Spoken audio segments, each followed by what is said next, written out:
Abramos a nossa Bíblia em Gálatas capítulo 1, do verso 6 ao verso 9. Aí está o nosso objeto de análise essa manhã. Como já dito, o nosso propósito é todo domingo pela manhã analisarmos Gálatas verso a verso, o que significa dizer que teremos um bom material para análise, reflexão e aprendizagem. A carta aos Gálatas, ela é imprescindível para a igreja contemporânea. Eu disse alguns motivos em aulas anteriores e vamos retomar esses motivos e ainda vamos falar de outros, justificando essa ideia de que a carta aos Gálatas ela é imprescindível para a igreja contemporânea. Mas ainda antes da gente analisar do verso 6 ao 9, eu quero retomar rapidamente os versos anteriores, do verso 1 ao 5, em que Paulo sintetiza o conteúdo de toda a carta, que são pelo menos dois aspectos: a legitimidade do apostolado de Paulo e a teologia paulina. O conteúdo da carta e essa síntese que Paulo faz, abrindo a carta de um modo atípico, se dá por uma razão bastante simples. Um grupo de judaístas saíram de Jerusalém, dizendo em uma missão corretiva na Galácia, por onde Paulo passou, onde Paulo fundou algumas igrejas, porque Paulo não pregava o evangelho completo. Paulo, a mensagem dele era uma mensagem muito simples, sem exigências e sem dificuldades. Eles precisavam passar por onde Paulo havia ensinado em uma missão corretiva. E esses judaístas que eram cristãos, eles diziam que sim, é necessário acreditar em Jesus para ser salvo, mas ao mesmo tempo é necessário cumprir alguns preceitos da lei, entre os quais destacamos a circuncisão, a guarda do sábado, observar o calendário festivo judaico e também a dieta judaica. Dito de outro modo, esse grupo estava dizendo, em outras palavras, que o sacrifício de Cristo não foi completo. Era um sacrifício que necessitava de ser aperfeiçoado ou receber uma espécie de complemento, que seriam as obras da lei. E após essa síntese, nos primeiros 5 versos, da legitimidade do apostolado de Paulo e de uma defesa do Evangelho da Graça, da teologia paulina, Paulo vai abordar do verso de número 6 ao verso 9, a inconsistência ou a inconstância dos Gálatas, e esse vai ser o nosso objeto de análise. E eu gostaria que você ficasse com a sua Bíblia aberta ao longo de toda a exposição bíblica. Versos de número 6 e 7. Paulo diz: admira-me que estejais passando tão depressa daquele que vos chamou na graça de Cristo para outro evangelho, o qual não é outro, senão que alguns que vos perturbam e querem perverter o evangelho de Cristo. É interessante notar como Paulo inicia esse parágrafo que ele trata sobre a inconstância dos Gálatas. Esse verbo admirar, Paulo usou um termo que é muito sugestivo no grego, que é o verbo grego thaumazo, que Platão já havia usado esse verbo muito tempo antes para descrever a origem do filosofar, como se o filosofar fosse produto desse estado de admiração, de contemplação, de perplexidade diante da realidade que nos é posta. E Paulo utiliza esse verbo no grego, traduzido como admirar, com o sentido de perplexidade. No campo semântico desse verbo, isto é, no campo de significado dessa palavra, está o significado de perplexidade, o ficar estupefato. E é essa ideia que Paulo quer transmitir nesse texto. Paulo está estupefato, Paulo está perplexo com o que ele mesmo diz no texto: que estejais passando tão depressa daquele que vos chamou na graça de Cristo para outro evangelho. Paulo está perplexo com a capacidade, com a facilidade desertora dos Gálatas. Paulo havia ensinado essa comunidade, fundado essa comunidade, mas tão rápido quanto Paulo saiu de entre essa comunidade na Galácia, esses judaístas chegaram dizendo que a teologia paulina, a mensagem que Paulo havia pregado, era uma mensagem incompleta. E de uma forma simples, fácil, os Gálatas estavam absorvendo essa ideia. Tem um geógrafo que, ao trabalhar traços da Galácia de personalidade, ele chega a afirmar que os membros dessa região da Galácia, eles tinham a capacidade muito fácil de se tornarem desertores. Portanto, a admiração de Paulo nesse texto é produto dessa capacidade desertora dos Gálatas. Paulo descreve aí no verso de número 6, essa capacidade como: estejais passando tão depressa.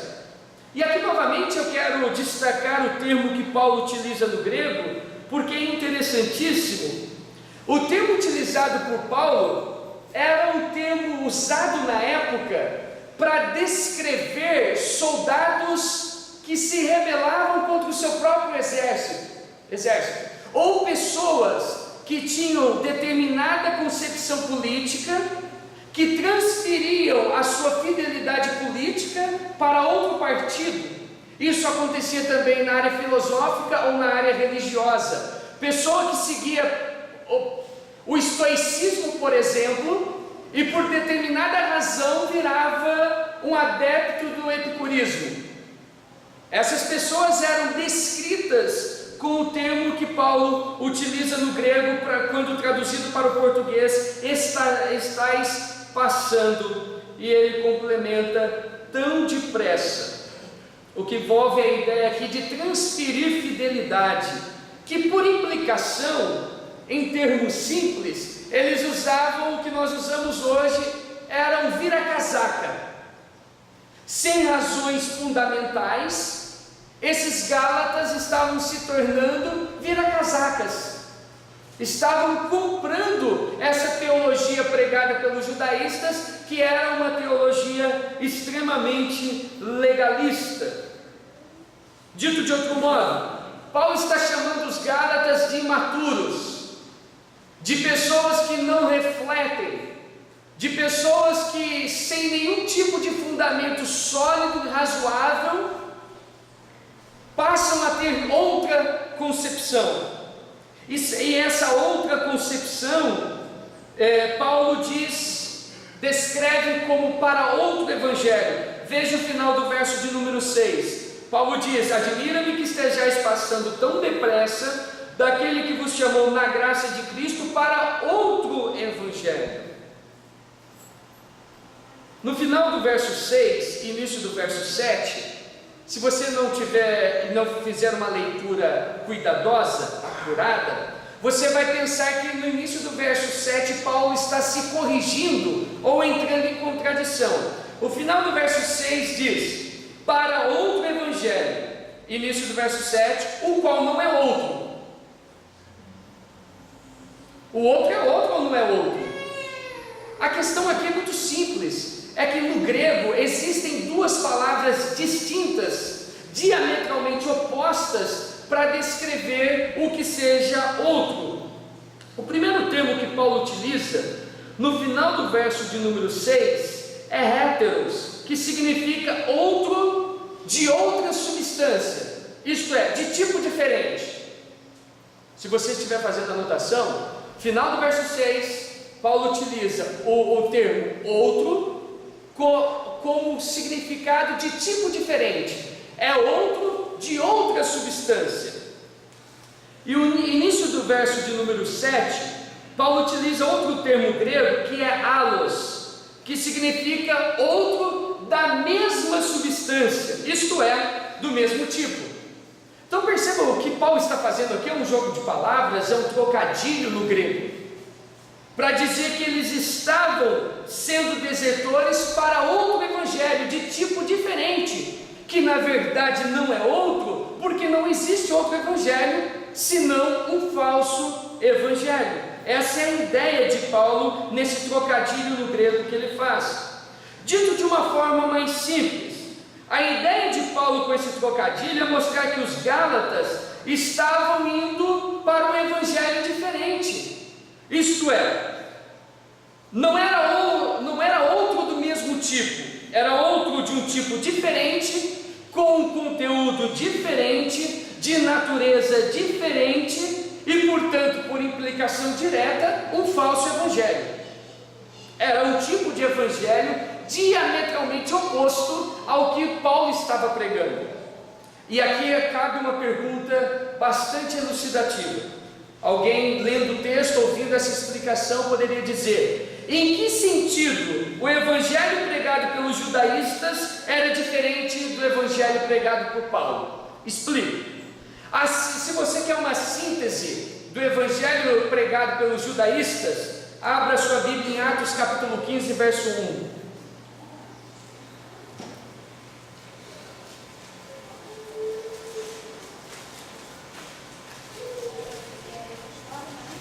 Atos 15, 1, nós temos aí uma síntese do evangelho pregado por esse grupo de judaizantes. Atos 15, 1. O texto diz: se não vos circuncidardes segundo o costume de Moisés, não podeis ser salvos. Isso significa dizer que a perspectiva soteriológica, isto é, a perspectiva de salvação pregada por esse grupo de judeus chamados judaístas, incluía crer em Jesus Cristo, mas ao mesmo tempo observar alguns preceitos da lei, como já dito anteriormente, a circuncisão, a guarda do sábado, observar o calendário de festa judaico e também a dieta judaica. Aí sim, a obra de Cristo se tornaria satisfatória e capaz de salvar qualquer pecador. Dito de outro modo, o sacrifício de Cristo para estes judeus não era suficiente. Era necessário Jesus Cristo mais alguma coisa. Por outro lado, o evangelho da graça pregado por Paulo. Esse era o evangelho pregado por esses judaístas. Agora o evangelho pregado por Paulo. Aí podemos definir o evangelho pregado por Paulo com alguns textos. Primeiro, Gálatas 2,16. Gálatas 2,16 diz: sabendo, contudo, que o homem não é justificado por obras da lei, e sim mediante a fé em Cristo Jesus. Também temos crido em Jesus Cristo, para que fôssemos justificados pela fé em Cristo e não por obras da lei, pois por obras da lei ninguém será justificado. Romanos 3, 24, o evangelho pregado por Paulo: sendo justificados gratuitamente por sua graça, mediante a redenção que há em Cristo Jesus. O evangelho pregado por Paulo, Efésios 2,8: porque pela graça sois salvos, mediante a fé. Isto não vem de vós, é dom de Deus. Dito de outro modo do que Paulo está dizendo, o sacrifício de Cristo é suficiente e completo, capaz de salvar qualquer tipo de pecador. Não era necessário, segundo Paulo, o sacrifício de Cristo, crer em Jesus Cristo, mais a observância da lei. Porque cuidado, o que os judaístas pregavam da necessidade de cumprir esses preceitos tem o pressuposto do homem ter recursos próprios para satisfazer a vontade de Deus. O único que pagou todo o nosso pecado, satisfez a justiça de Deus, tornou Deus propício a nós, foi Jesus Cristo em seu sacrifício vicário. Paulo descreve os judaístas como, verso de número 7, perturbadores com o objetivo de perverter o Evangelho. É assim que ele descreve esse grupo. E isso não apenas na época de Paulo, mas na história da igreja e na contemporaneidade também. O que os falsos mestres fazem está descrito aqui. Eles são perturbadores. Eles querem perverter a palavra de Deus e enganar o povo. E Paulo descreve a ação desses judaístas, é expressada pela forma verbal do termo perturbador, que é perturbar. E o termo usado por Paulo aqui no grego tem o sentido de sacudir, de agitar, dito de outro modo, de criar uma confusão. E aqui essa confusão é necessariamente uma confusão teórica, porque o problema aqui é essencialmente teórico, é de compreensão textual. Eles estavam criando e desenvolvendo uma comunidade totalmente perturbada, agitada, porque Paulo disse uma coisa, nos ensinou uma coisa. Esse grupo de judaístas estão dizendo que a mensagem de Paulo não era uma mensagem completa. Eles estão dizendo, em outras palavras, que o crente gentil era necessário se tornar um judeu, porque era necessário ele cumprir alguns preceitos da lei.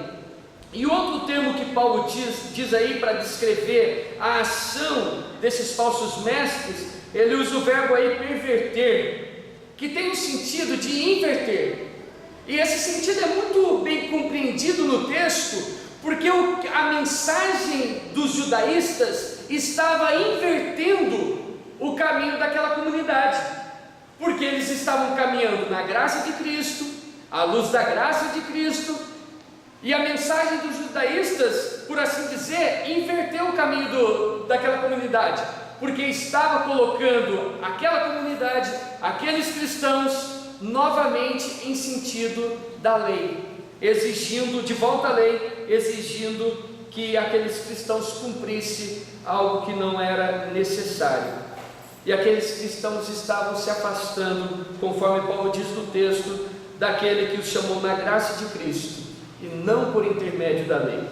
Agora, nos versos de número 8 e 9, Paulo evoca uma maldição divina sobre esses falsos mestres, perturbadores da igreja de Deus. Vejamos, versos 8 e 9. Mas, perceba como Paulo inicia o verso 8, essa palavra mas, ela quer indicar algum tipo de contraste entre o que Paulo disse e o que Paulo vai dizer. Mas, ainda que nós, ou mesmo um anjo vindo do céu, vos pregue evangelho que vá além do que vos temos pregado, seja anátema. Assim como já dissemos, e agora repito, se alguém vos prega evangelho que vá além daquele que recebestes, seja anátema. Paulo está discutindo aqui um ponto fundamental, a questão da origem do evangelho. Isso é fundamental, porque a origem do evangelho de Paulo, o evangelho da graça, é divina. A origem do evangelho dos judaístas, desse grupo perturbador, é humana. São concepções humanas mescladas à mensagem verdadeira. Bom, dito de outro modo, talvez de um modo mais esclarecedor, o que esse grupo de judaístas fizeram foi compaginar, harmonizar, juntar o evangelho da graça com a lei, o cristianismo e o judaísmo. Se você faz essa compaginação, essa junção, significa dizer que você é salvo, sobretudo para aquela audiência do apóstolo Paulo. Mas o evangelho de Paulo é divino, foi concedido por revelação e não precisa de complementações, não precisa se adicionar absolutamente nada. Em outras palavras, Paulo afirma que o evangelho, a mensagem, é maior do que o mensageiro. Perceba como ele constrói o verso de número 8. Mas, ainda que nós, Paulo se inclui, ou mesmo o anjo vindo do céu vos pregue evangelho que vá além do que vos temos pregado, seja anátema. Paulo está dizendo, em outras palavras, que a mensagem, o evangelho, é infinitamente superior ao mensageiro, ao pregador. Portanto, não é porque pastor A disse, pregador B disse, fulano doutor, não sei das quantas, disse. Problema que eles disseram. A pergunta é: o que as Sagradas Escrituras dizem? A visão desses homens estão bem fundamentadas nas Sagradas Escrituras?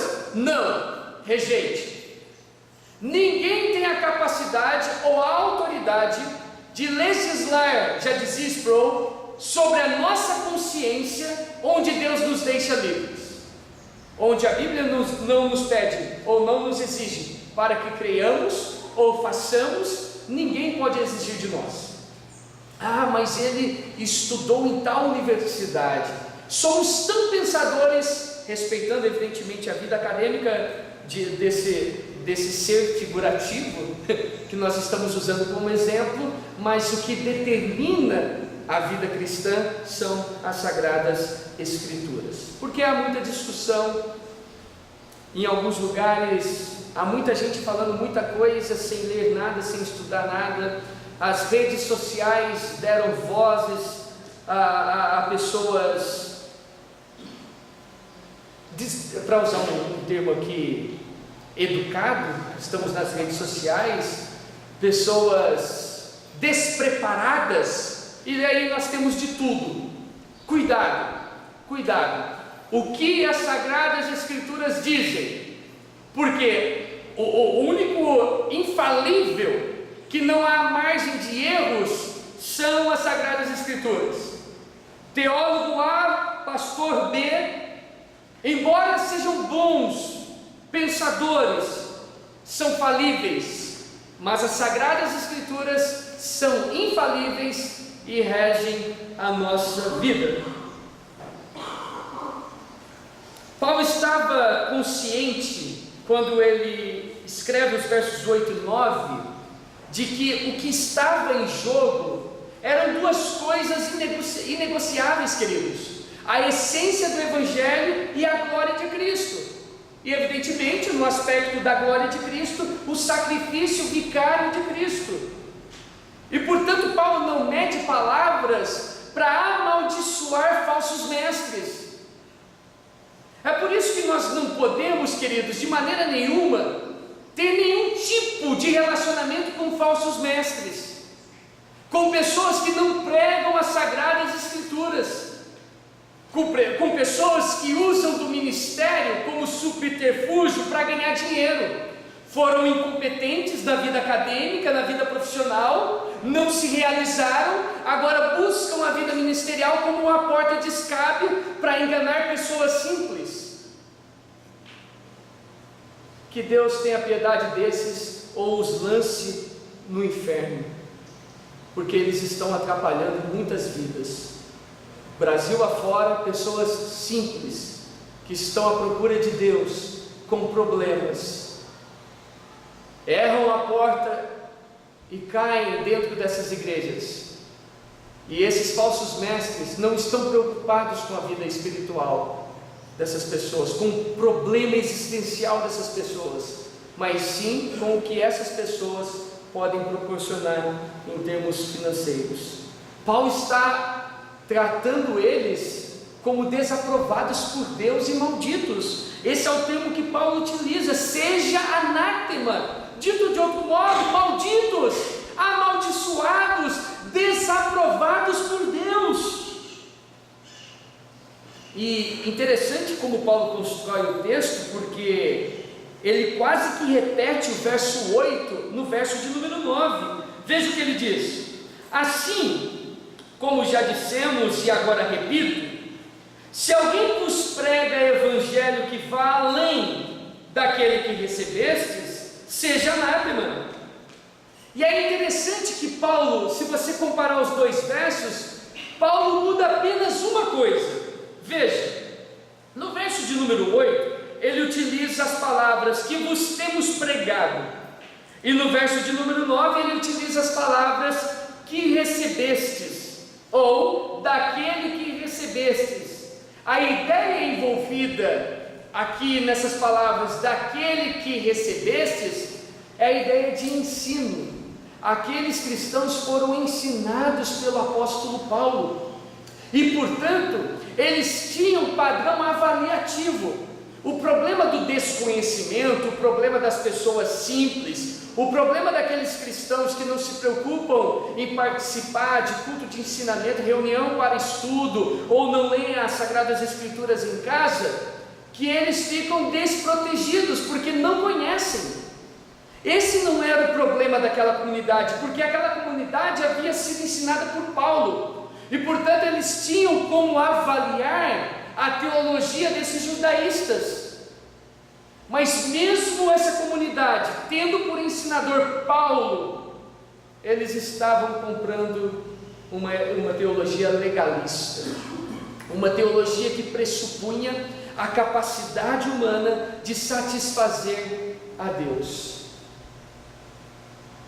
Queridos, vocês são semanalmente bem ensinados.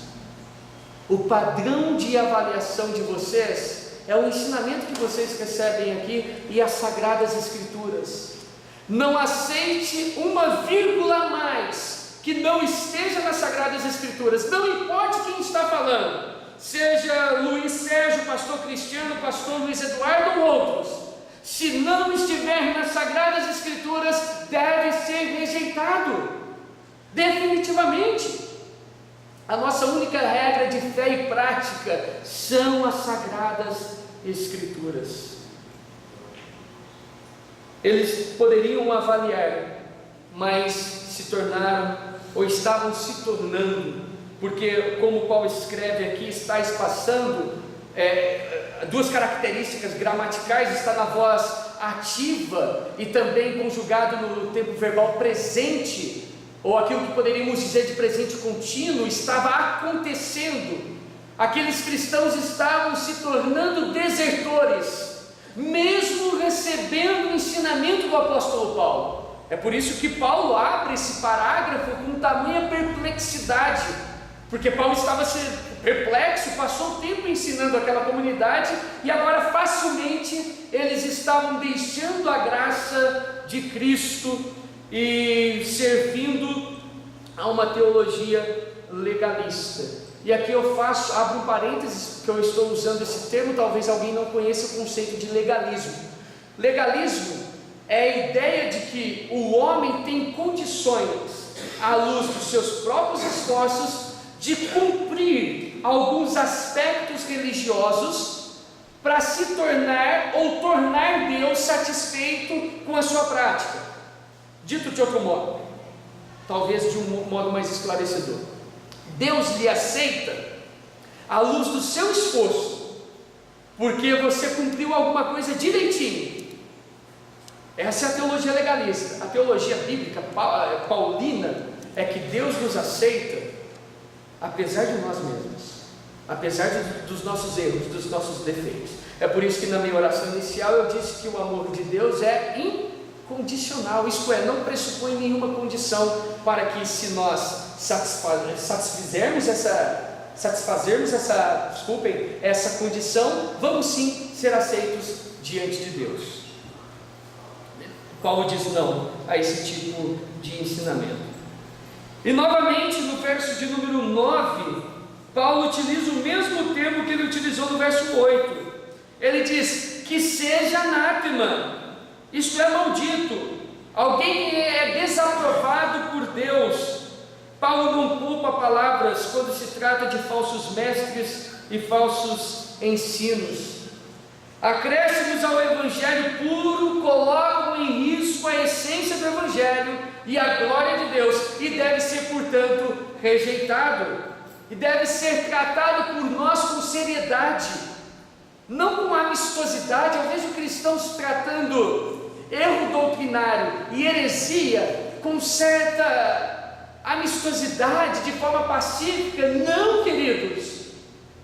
O que está em jogo é a glória de Deus, é a essência do Evangelho, é o sacrifício suficiente e completo de Cristo, e portanto pontos inegociáveis. Se for necessário, nos dizeres de Lutero, que suspenda a paz e façamos guerra, porque precisamos defender sim as Sagradas Escrituras desses falsos mestres aproveitadores. O termo que nós estamos usando, falsos mestres, para categorizar esse grupo de judaístas, é o mesmo usado para todos aqueles que na história da igreja, em alguma medida, perverteram o Evangelho, e outros que o fazem na contemporaneidade. São falsos mestres, homens malditos, desaprovados por Deus. Essa é a maldição de Paulo sobre esses falsos ensinadores. Queridos, à luz desse texto, eu quero fazer algumas aplicações, pelo menos 4 aplicações, 4 princípios que à luz desse texto nós temos condições de aprender. Primeiro, no período neotestamentário, no período do Novo Testamento, e ao longo de toda a história da igreja, sempre surgiram complementações, ideias novas que colocavam a essência do Evangelho em jogo.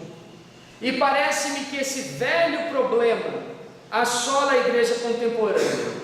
Pregadores e ensinadores inadvertidamente fazem algum tipo de acréscimo à mensagem da salvação.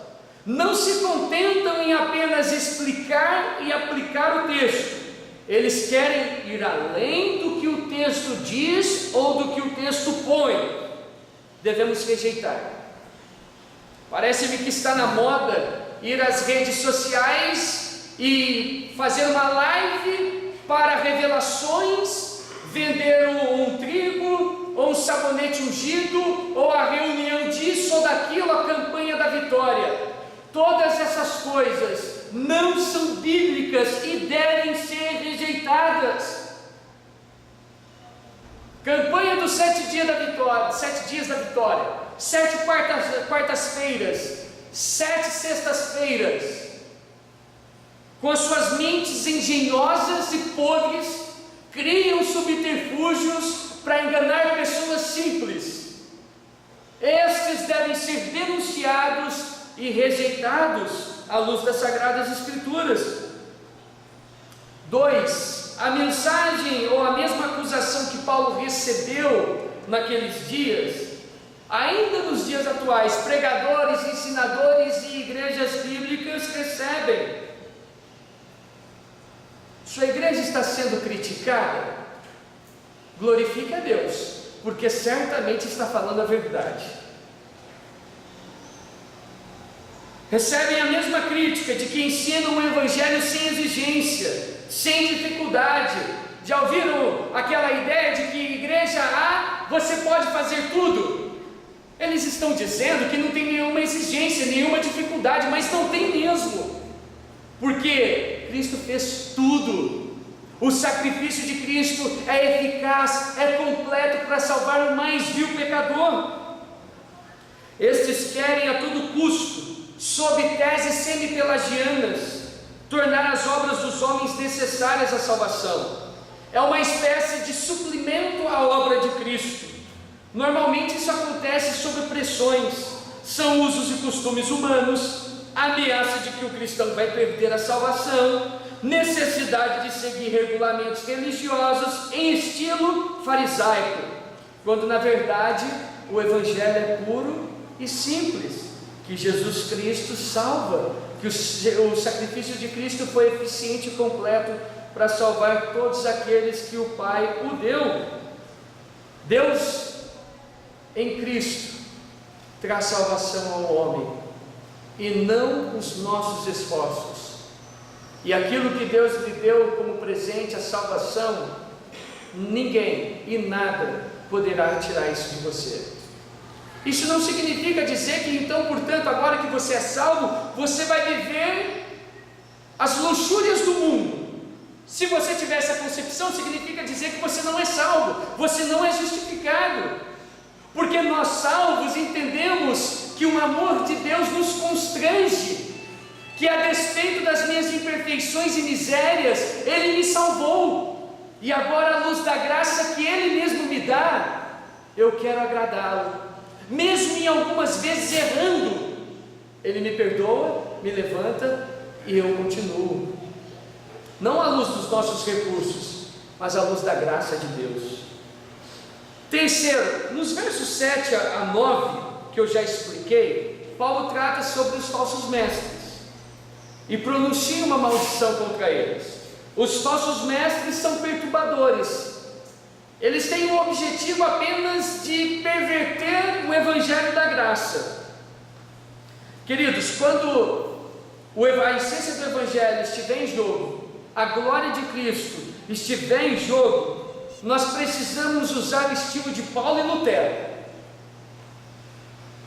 É o estilo de Paulo e Lutero, pessoas que não pouparam palavras para denunciar o erro, para denunciar os falsos mestres, para denunciar os enganadores, porque são muitos e são tão miseráveis e malditos que a cada dia aparece um a mais.